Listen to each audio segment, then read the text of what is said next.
పవన్ కళ్యాణ్ పన్నెత్తి మాట అన్నా కూడా అస్సలు సహించాడు ఆయన భక్తుడు బండ్ల గణేష్.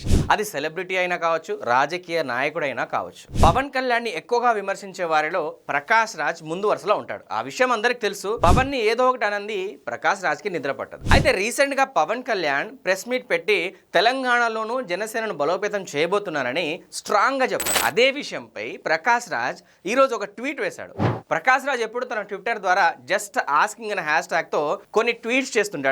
అందులో పవన్ పైన చేసిన ట్వీట్స్ ఎక్కువగా ఉంటాయి. లేటెస్ట్ గా తెలంగాణలో కూడా జనసేన పోటీ చేయబోతోంది నెక్స్ట్ ఎలక్షన్స్ లో అని పవన్ చెప్తే దానికి కౌంటర్ అటాక్ గా ప్రకాష్ రాజ్ ఇవాళ ట్వీట్ చేశాడు. ఆ ట్వీట్ లో ఏముందంటే, మీరు వస్తానంటే మేము వద్దంటామా, రండి దొరా, కానీ వచ్చే ముందు మీరు ఉత్తునే వస్తున్నారా, లేక పొత్తుతో వస్తున్నారా, లేదా సింగిల్ గా వస్తున్నారా, అది చెప్పి రండి, జస్ట్ ఆస్కింగ్ అంటూ ప్రకాష్ రాజ్ ట్వీట్ చేస్తే ఆ ట్వీట్ ని చూసిన మన బండ్లన్న ఏ మాత్రం సహించకుండా వెంటనే దాని కింద ఓ పెద్ద కామెంట్ పెట్టాడు. అది ప్రకాష్ రాజ్ని ఉద్దేశిస్తూ, ఒరేయ్ నీకెందుకురా ప్రతి దాంట్లో వేలు పెట్టడం, అసలు నువ్వెవడివి, తెలుగోడివా, తమిళోడివా, కన్నడోనివా, నీ ఊరేది, నీ కథ ఏంటి, ప్రతి ఊళ్ళో ప్రతి ఇష్యూలో దూరి జడ్జిమెంట్ ఇవ్వడానికి నువ్వేమన్నా దేశ ప్రధానివా లేక కలెక్టర్వా, ఎక్కడ చూసినా నువ్వే, ఏ విషయం వచ్చినా నువ్వే, నీ బతుక్కి పని లేకపోతే చూసుకో, కానీ అందరి విషయాల్లో తలదూర్చి హీరోలా ఫీల్ అవ్వకు, ముందు నీ అడ్రస్ ఏంటో నువ్వు తెలుసుకో, ఆ తర్వాత ప్రపంచాన్ని మార్చే ప్రయత్నం చెయ్యి అంటూ బండ్ల గణేష్